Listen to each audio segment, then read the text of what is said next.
BirdLife Malta għadha kif nedit kampanja ġdida bl-isem #OnTheMove li se xxerred għarfien dwar il-passa tal-asafar. Dan bilan illi tħeġġeġ aktar nies igawdu jieħdu ħsieb u jinvolvu ruhom fil-ħarsien tal-asafar illi jpassu minn fuq Malta.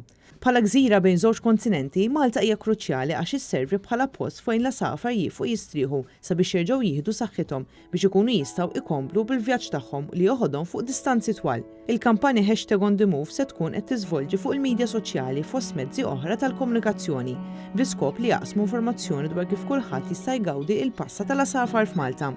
Il-kap eżekuttiv ta' BirdLife Malta Mark Sultana qal li din il-kampanja mhux biss se tqajjem kuxjenza permezz tat-tarif li se jingħata, imma se tkun qed tgħinhom jersqu weqreb lejn il-pubbliku sabiex esperjenza s-sbuħija tal-passa.